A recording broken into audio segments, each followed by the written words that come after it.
नमस्कारः, स्वागतम। स्वागत है आपका आज की इस वीडियो में, जिसमें हम जानेंगे कक्षा 6 की संस्कृत पाठ्यपुस्तक रुचिरा प्रथमो भागः का एकादश पाठ पुष्पोत्सवः यानी पुष्पों का उत्सव, फूलों का त्योहार। पाठ का हिंदी अनुवाद और अभ्यास प्रश्न। आइए पाठ शुरू करते हैं। उत्सव प्रिय भारत देश। भारत उत्सव प्रिय देश है। अत्र कुत्रचित् शस्योत्सवः भवति। यहाँ कहीं पर शस्य फसलों का उत्सव होता है। कुत्रचित् पशूत्सवः भवति। कहीं पशुओं का उत्सव होता है। कुत्रचित् धार्मिकोत्सवः भवति। कहीं धार्मिक उत्सव होता है। कुत्रचित् च यानोत्सवः और कहीं यानों का या वाहनों का उत्सव होता है। एतेषु एव अस्ति, इन्हीं में से एक है अन्यतमः पुष्पोत्सवः इति। एक अन्य पुष्पोत्सव यानी फूलों का उत्सव। अयं फूल वालों की सैर इति नामना प्रसिद्धः अस्ति। यह फूल वालों की सैर इस नाम से प्रसिद्ध है। देहल्याः मेहरौली क्षेत्रे अक्टोबर मासे अस्य आयोजनं भवति। दिल्ली के मेहरौली क्षेत्र में अक्टूबर के महीने में इसका आयोजन होता है। अस्मिन् अवसरे तत्र इस अवसर पर वहाँ बहुविधानि पुष्पाणि दृश्यन्ते अनेक प्रकार के फूल दिखाई देते हैं। परम प्रमुखम आकर्षणम तु लेकिन इसका मुख्य आकर्षण अस्ति पुष्प निर्मितानि व्यजनानि फूलों से बने हुए पंखे हैं। जनाः एतानि पुष्प व्यजनानि लोग इन फूलों के पंखों को योगमाया मंदिरे बख्तियार काकी इत्यस्य समाधिस्थले च अर्पयन्ति। इन पंखों का क्या करते हैं? योगमाया मंदिर और बख्तियार काकी की समाधि पर अर्पित करते हैं, चढ़ाते हैं। केचन कुछ पाटल पुष्पैः निर्मितानि गुलाब के फूलों से बने। केचन कर्णिकार पुष्पैः कुछ कनेर के फूलों से बने। अन्ये जपाकुसुमैः कुछ जपाकुसुम यानी गुड़हल के फूलों से बने। अपरे मल्लिका पुष्पैः कुछ चमेली के फूलों से बने। इतरे च गेंदा पुष्पैः निर्मितानि व्यजनानि नयन्ति और कुछ गेंदे के फूलों से बने हुए पंखे ले जाते हैं। हमने यहाँ जितने भी संस्कृत में पुष्पों के नाम पढ़े हैं, पाटल पुष्प, कर्णिकार, जपाकुसुम, मल्लिका पुष्प और गेंदा पुष्प। नीचे आप इन सभी के चित्र देख सकते हैं। पाटल यानी कि गुलाब, कर्णिकार कनेर के फूल। आप दूसरा और तीसरा चित्र देखिए, ये और भी रंगों में आता है, लेकिन मैंने यहाँ सिर्फ लाल और पीला दो ही रंगों का पुष्प रखा है। और तीसरा कौन सा है? जपा कुसुम यानी गुड़हल। गुड़हल का फूल जो है सामान्य रूप से आप घरों में देख सकते हैं। और मल्लिका पुष्प चमेली का फूल है और गेंदा पुष्प गेंदे का फूल, जो आमतौर पर हम सभी के घरों में होता है। आगे देखते हैं। अयम उत्सवः यह उत्सव दिवसत्रयं यावत् प्रचलति 3 दिनों तक चलता है।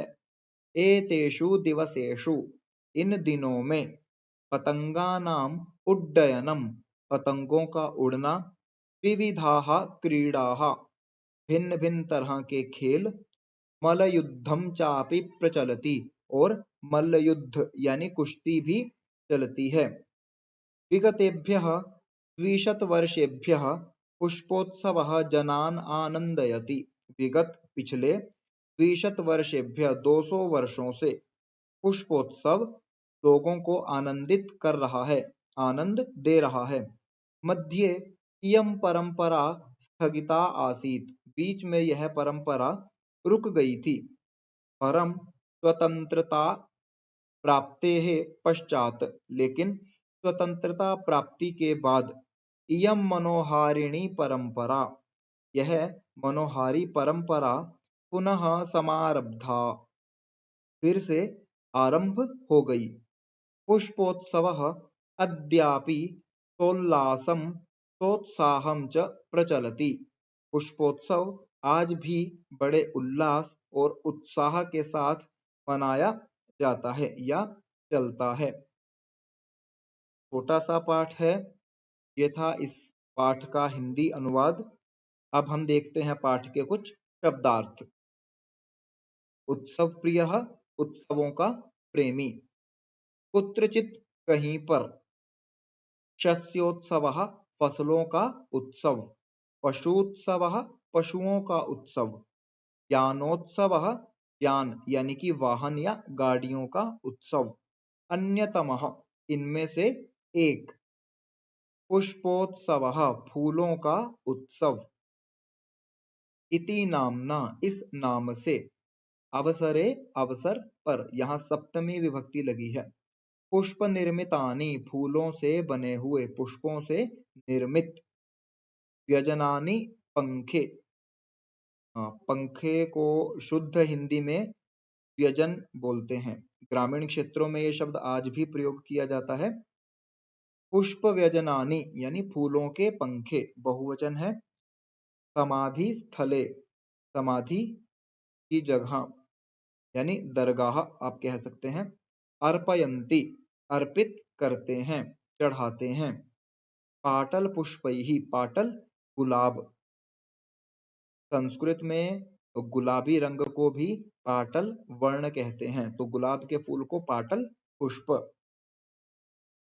कर्णिकार, कनेर के फूल। पापुष्पै या जपा कुसुम, गुड़हल का फूल। मल्लिका पुष्प, चमेली। नयंती, ले जाते हैं। यावत, तक। प्रचलति, चलता है या प्रचलित है। पतंगानाम, पतंगों का, षष्ठी विभक्ति बहुवचन। उड्डयनम, उड़ना। मल्लयुद्धम, कुश्ती। देखते हैं अभ्यास। पहला प्रश्न, वचनानुसारम रिक्त स्थानानि पूरयत, वचनों के अनुसार रिक्त स्थानों को पूरा करें। आप उदाहरण देखेंगे। मंदिरे, मंदिरयोः, मंदिरेषु। सप्तमी विभक्ति का प्रयोग किया गया है। बालक के शब्द रूप के साथ देखेंगे तो कैसे बनेगा? बालके, बालकयोः, बालकेषु। इसी तरह से आपने नीचे जितने भी पद दिए गए हैं उनके अनुसार का एक वचन, द्विवचन और बहुवचन पूरा करना है। पहले में अवसरे, एक वचन दिया है। द्विवचन और बहुवचन में क्या बनेगा? अवसरयोः, अवसरेषु। के बाद फलयोः, द्विवचन दिया हुआ है। एक वचन और बहुवचन में क्या बनेगा? फले, फलेषु। उसके बाद दिवसेषु, बहुवचन दिया है। एक वचन और द्विवचन लिखना है, क्या बनेगा? दिवसे, दिवसयोः। क्षेत्रे, क्या बनेगा? क्षेत्रयोः, क्षेत्रेषु। के बाद व्यजने, व्यजनेषु। और अंत में पुष्पे, पुष्पयोः। तो ये था पहला प्रश्न। आपने इसका अभ्यास करना है। केवल सप्तमी विभक्ति दी हुई है, पद बदल दिए गए हैं, प्रश्न बदल दिया गया है, प्रयोग सभी में एक जैसा है। अगला प्रश्न देखते हैं। दूसरा, कोष्ठकेषु प्रदत्त शब्देषु, कोष्ठकों में दिए हुए शब्दों में समुचित पदम, उचित पद, चित्वा, चुनकर, रिक्त स्थानानि पूरयत, रिक्त स्थानों को पूरा करें। यानी कि दो पद हमें कोष्ठक में दिए हैं, इनमें से हमने उचित पद चुनना है। पहला क्या है? बहवः उत्सवाः भवन्ति, बहुत से उत्सव होते हैं। कहाँ? भारतम, भारते, भारत में, और में और पर में सप्तमी विभक्ति लगती है। सप्तमी विभक्ति का रूप कौन सा है? जो हमने प्रश्न 1 में किया था, यानी कि भारते, भारते बहवः उत्सवाः भवन्ति। दूसरा, मीनाः बसन्ति, मछलियां रहती हैं। कहाँ? यहाँ भी सप्तमी विभक्ति लगेगी और क्या बनेगा? सरोवरे मीनाः वसन्ति। जनाः पुष्पाणि अर्पयन्ति, लोग पुष्प अर्पित करते हैं। कहाँ? मंदिरे, मंदिर में, तो सप्तमी विभक्ति का रूप लगेगा। काः निवसन्ति, पक्षी निवास करते हैं, रहते हैं। कहाँ रहते हैं? घोंसलों में, तो यहाँ भी सप्तमी विभक्ति लगेगी। लेकिन यहाँ जो कोष्ठक में पद दिया है वो ऊपर वाले तीनों पदों से अलग है, यानी कि यहाँ पर बहुवचन दिया गया है। प्रश्न संख्या 1 का बहुवचन देखिए, क्या बनेगा? नीडेषु, नीड घोंसले को कहते हैं। सप्तमी विभक्ति बहुवचन नीडेषु। पांचवा, छात्राः प्रयोगम कुर्वन्ति, छात्र प्रयोग करते हैं। कहाँ करते हैं? प्रयोगशालायाम। यहाँ सप्तमी विभक्ति का ही प्रयोग है, लेकिन स्त्रीलिंग है, तो स्त्रीलिंग बालिका की तरह बनेगा, बालिका बालिकायाम। अगला देखेंगे, पुष्पाणि विकसन्ति, फूल खिलते हैं। कहाँ? उद्याने, उद्यान में, बगीचे में। यहाँ भी सभी जितने भी हमने उत्तर चुने हैं, पद चुने हैं, उन सब में सप्तमी विभक्ति का प्रयोग हुआ है। अगला प्रश्न देखते हैं, अधोलिखितानि पदानि आधृत्य सार्थकानि वाक्यानि रचयत, नीचे लिखे हुए पदों के आधार पर सार्थक वाक्यों की रचना करो। ऐसा ही प्रश्न हमने इससे पहले भी एक पाठ में किया है, आप उस पाठ में एक बार देख सकते हैं। कैसे किया था, मैं एक बार आपको विधि याद दिला देता हूँ। सबसे पहले हम इन तीनों पदों के क्रम संख्या लिखेंगे। इसके बाद से पहला वाला वर्ग जो है, वानराः, सिंहाः, मयूराः, मत्स्याः, खगाः, इन सबको एक साथ लिखेंगे। और अब हम तीसरे वर्ग में जितनी भी क्रियावाचक पद लिखे हुए हैं उनका योग करेंगे, मिलान करेंगे। जैसे वानराः, वानर क्या करता है? कूर्दन्ति, कूदते हैं। सिंहाः, सिंह क्या करते हैं? गर्जन्ति, दहाड़ते हैं। मयूराः, मयूर क्या करते हैं? नृत्यन्ति। मत्स्याः, मत्स्य मछलियां, मछलियां क्या करती हैं? तरन्ति, तैरती हैं। और खगाः, पक्षी, पक्षी क्या करते हैं? उत्पतन्ति, उड़ते हैं या उछलते हैं, उदकते हैं। अब हमारी पहली पंक्ति और अंतिम यानी तीसरी पंक्ति बन गई है। इसके आधार पर हमने दूसरी पंक्ति से पद चुनने हैं। जैसे वानराः कूर्दन्ति, बंदर कूदते हैं। कहाँ कूदेंगे? शेषु, पर, पेड़ों पर। सिंहाः गर्जन्ति, शेर दहाड़ते हैं। कहाँ दहाड़ेंगे? वन में। वनेषु, मयूराः नृत्यन्ति, मोर नाचते हैं। कहाँ? बाग में। उद्याने, मत्स्याः तरन्ति, मछलियां तैरती हैं। कहाँ?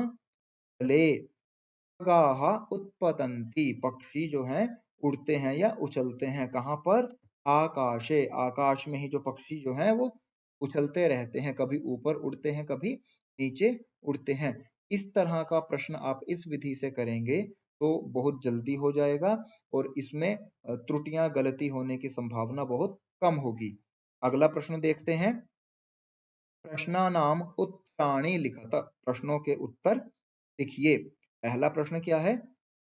जनाः पुष्पव्यजनानि कुत्र अर्पयन्ति। अब यही बात मैं आपसे हर बार इस तरह के प्रश्न में कहता हूं कि यहाँ पर एक पदेन उत्तरत ऐसा नहीं लिखा है, इसलिए उत्तर आपने एक पद में नहीं देना है, हम पूरे वाक्य का प्रयोग करेंगे। तो उत्तर कैसे बनेगा इसका? नाह पुष्प व्यजनानि योग माया मंदिरे बख्तियारकाकी इत्यस्य समाधि स्थले च अर्पयन्ति। थोड़ा सा कठिन है लेकिन आप पंक्ति का अर्थ समझिए। लोग फूलों के पंखे योग माया मंदिर और बख्तियार काकी इनकी समाधि पर चढ़ाते हैं। आप इसे एक दो बार बोलने का अभ्यास करेंगे तो ये आपको याद हो जाएगा। दूसरा प्रश्न क्या है? पुष्पोत्सवस्य आयोजनम कदा भवति? पुष्पोत्सव का आयोजन कब होता है, कब मनाया जाता है? हमने पाठ के शुरू में पढ़ा था दिल्ली के मेहरौली क्षेत्र में कब होता है? अक्टूबर मास में। तो कैसे लिखेंगे? पुष्पोत्सवस्य आयोजनम अक्टूबर मासे भवति। अक्टूबर के मास में, महीने में होता है। अगला प्रश्न, अस्माकं भारत देशः कीदृशः अस्ति? हमारा भारत देश कैसा है? पाठ की सबसे पहली पंक्ति में इसका उत्तर दिया गया है कि हमारा भारत देश उत्सव प्रिय है। अस्माकं भारत देशः उत्सव प्रियः अस्ति। अगला प्रश्न, पुष्पोत्सवः केन नाम्ना प्रसिद्धः अस्ति? पुष्पोत्सव किस नाम से प्रसिद्ध है? इसका उत्तर भी पाठ के आरंभ में ही जो पहला गद्यांश दिया हुआ है, पहला पैराग्राफ दिया हुआ है, उसकी अंतिम पंक्ति है। पुष्पोत्सवः फूल वालों की सैर इति नामना प्रसिद्धः अस्ति। यह फूल वालों की सैर इस नाम से प्रसिद्ध है। यहाँ पर फूल वालों की सैर आपने हिंदी में ही लिखना है। अगला प्रश्न, मेहरौली क्षेत्रे कस्याः मंदिरं कस्य समाधिस्थलं च अस्ति? मेहरौली क्षेत्र में किसका मंदिर और किसकी समाधि है? तो हमने पढ़ा था ये, जहां पर लोग जो है वो फूलों के पंखे अर्पित करते हैं, योग माया मंदिर और बख्तियार काकी इनकी समाधि।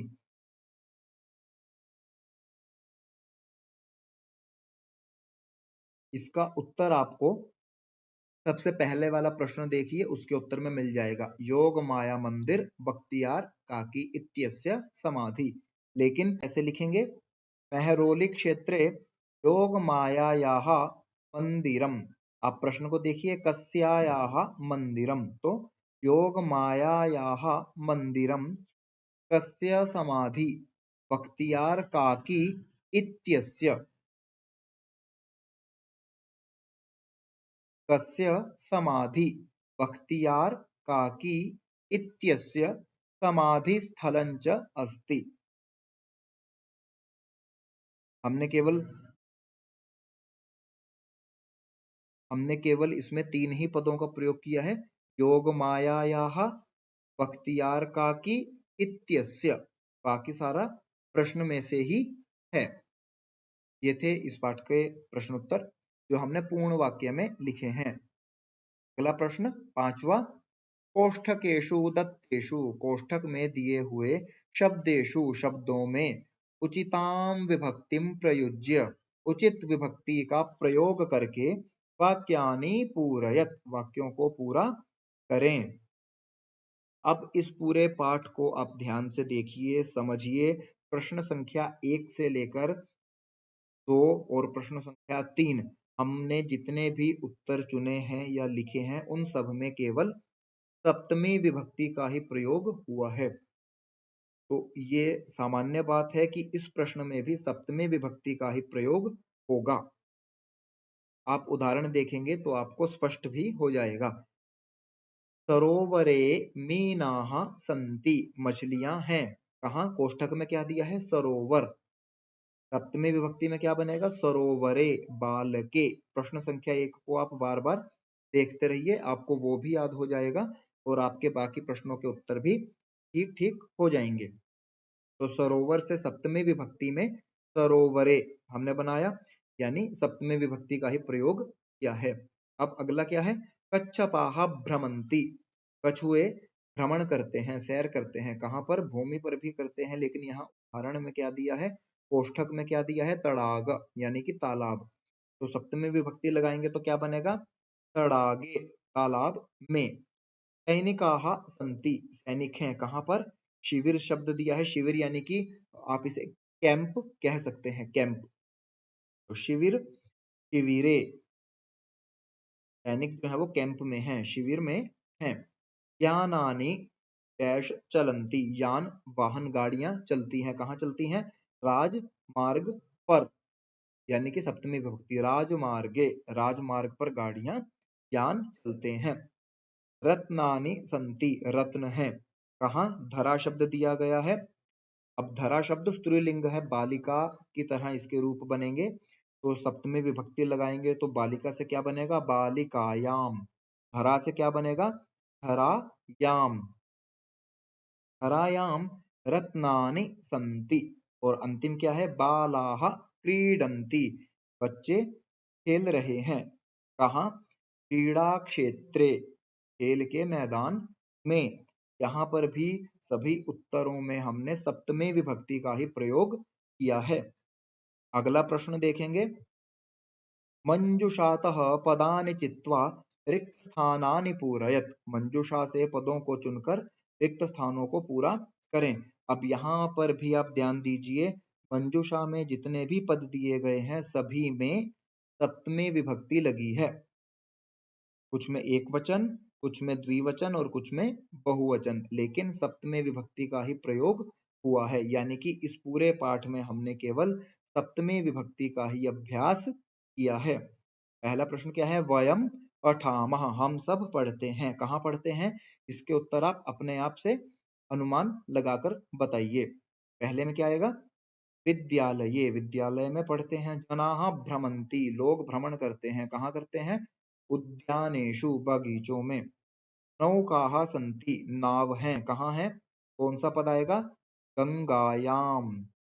ये पद या शब्द पढ़ने में बहुत से बच्चों को कठिनाई होती है, क्योंकि इसमें डमरू के ड जैसी आकृति है और बहुत से बच्चे इसको गड़गा बोलते हैं।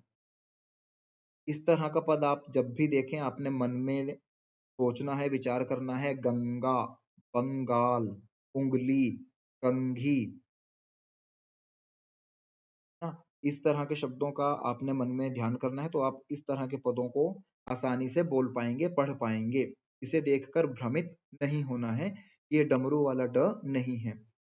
इसके आगे बिंदी लगी है जो इसे डमरू वाले ड से अलग करता है। चौथा क्या है? भ्रमराह गुंजंती, भ्रमर गूंजते हैं, आवाज करते हैं। भंवरे आवाज करते हैं किस पर? पुष्पेशु, फूलों के ऊपर भंवरे गूंज रहे हैं। और अंतिम क्या है? फलानि पक्वानि संति, फल पके हुए हैं, कहाँ पर हैं? वृक्षयोः, ये द्विवचन का रूप है। अभी तक हमने जितने भी पढ़े लगभग एक वचन और बहुवचन पढ़ा, लेकिन ये द्विवचन का रूप है। वृक्षयोः, दोनों पेड़ों पर। फलानि पक्वानि संति, फल पके हुए हैं। तो ये था इस पाठ का पूरा अभ्यास। पाठ में 6 ही प्रश्न हैं और 6 के 6 प्रश्न हमने कर लिए हैं। आपने इनका अच्छे से अभ्यास करना है और प्रयास करना है आसपास जितने भी फूल पुष्प हमें देखने को मिलते हैं उनके बारे में जानना और संस्कृत में उन्हें क्या कहते हैं ये आपने पता करना है। तब तक के लिए धन्यवाद।